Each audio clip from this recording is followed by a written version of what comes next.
Sun Tzu's The Art of War is a classic work on military strategy and tactics, though its influence extends to other fields such as business, leadership, and psychology. The first part of The Art of War can be seen as an introduction to the fundamental principles of strategy and planning. Sun Tzu begins by highlighting the crucial importance of war to the state, emphasizing that a nation's survival and prosperity depend on it.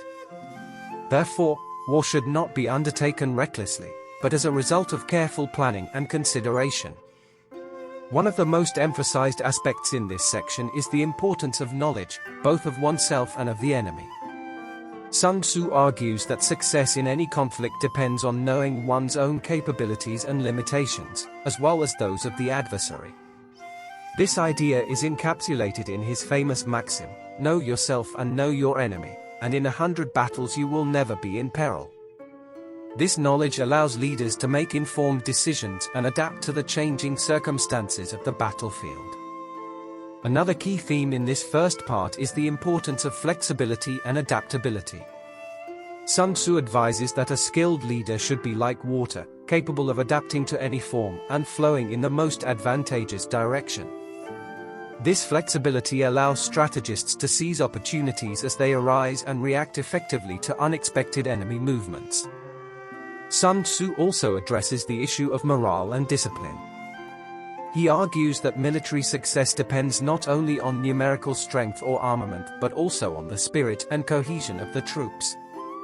A leader must be able to inspire and maintain the morale of his subordinates, as well as impose strict discipline to ensure order and effectiveness on the battlefield. Resource economy is another fundamental aspect in this section.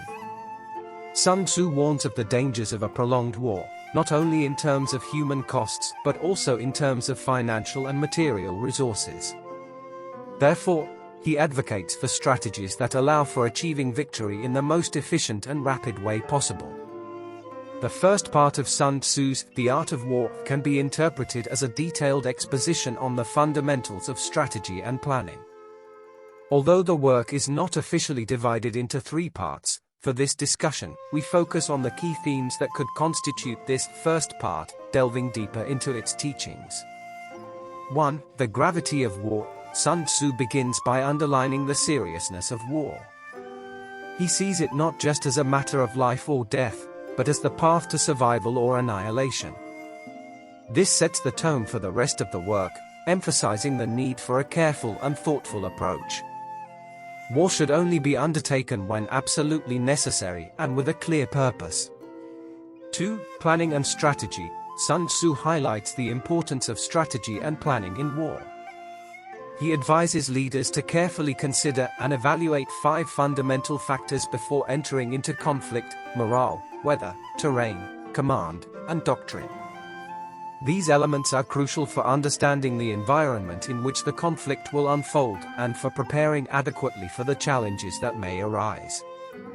3. Knowledge of the enemy and oneself. Sun Tzu's most famous maxim, "Know your enemy and know yourself, and in 100 battles you will never be in danger," encapsulates the essence of his philosophy. This profound knowledge allows anticipating the adversary's actions and reacting effectively. Self-awareness and understanding of the opponent are seen as keys to victory.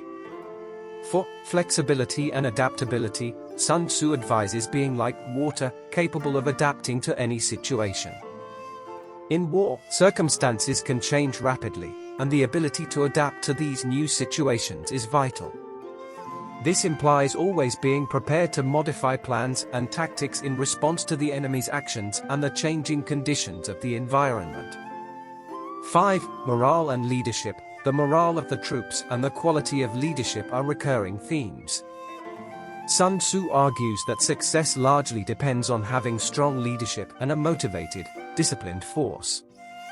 The leader must be able to inspire confidence and maintain the fighting spirit of his subordinates, even in the most difficult moments. 6. Economy of resources. Efficient management of resources is crucial.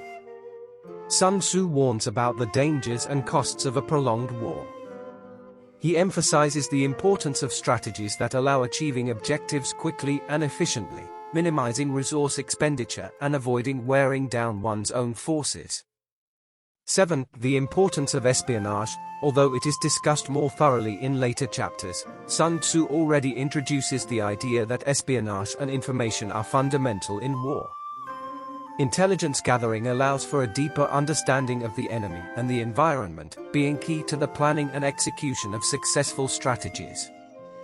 These teachings, though formulated in the context of ancient warfare, offer timeless principles on decision-making, leadership, and strategy. The art of war remains relevant today, not only in the military field but also in business, politics, and the management of personal and professional conflicts.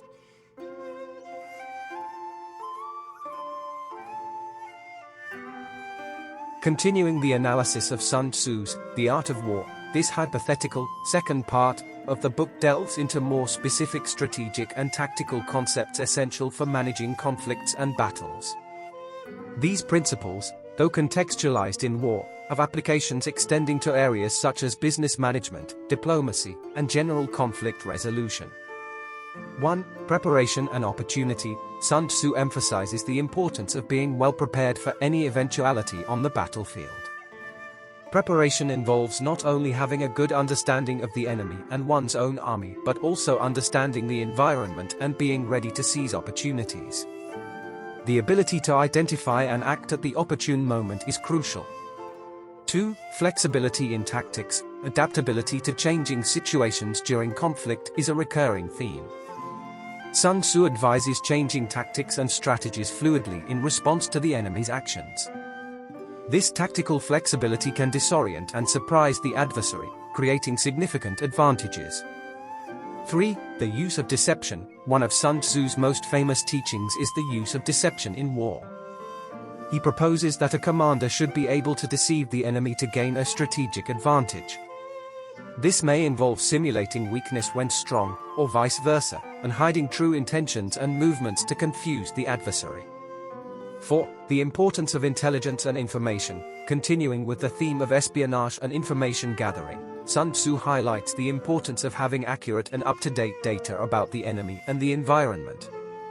This intelligence is crucial for making informed decisions and anticipating the adversary's movements. 5. Psychology in war. Sun Tzu also addresses the psychology of war.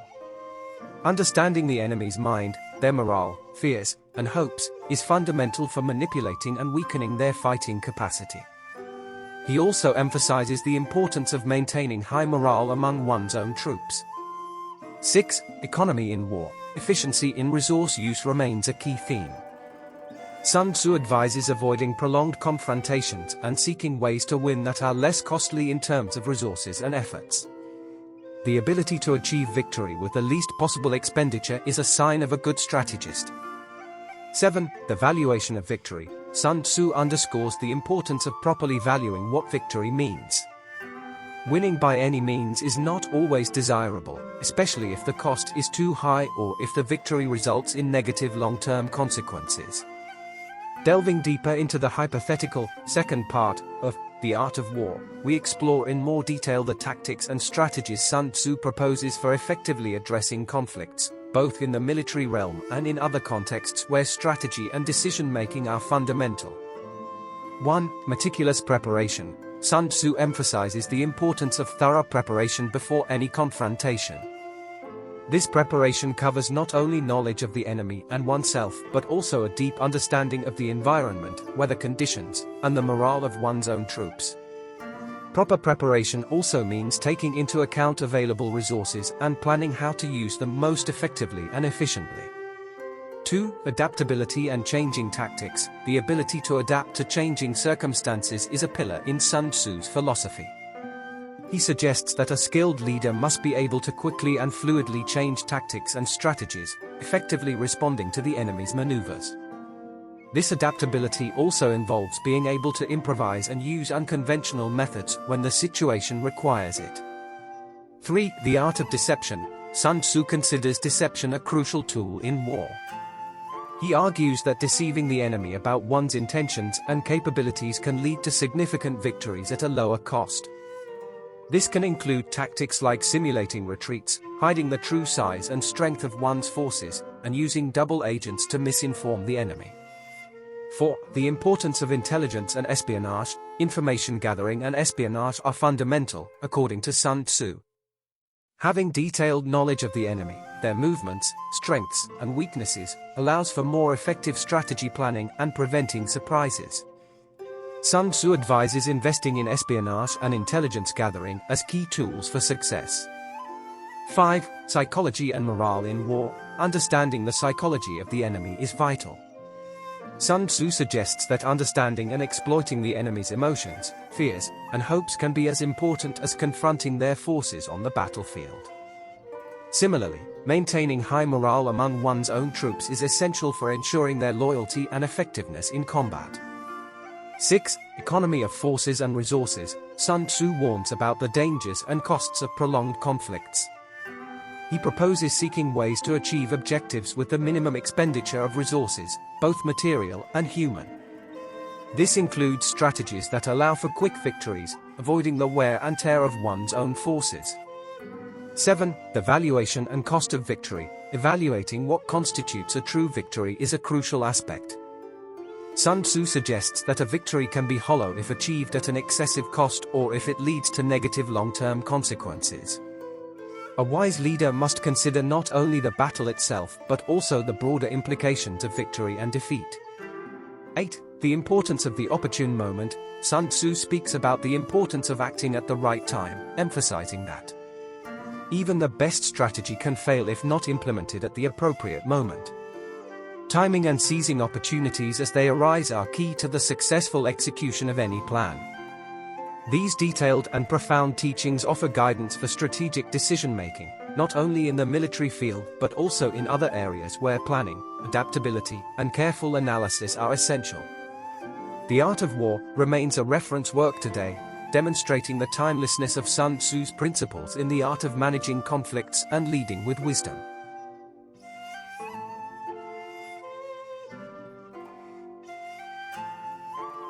In the hypothetical, final part of Sun Tzu's The Art of War, the most advanced and refined aspects of strategy and tactics would be addressed, culminating in a comprehensive understanding of conflict management and the art of leadership.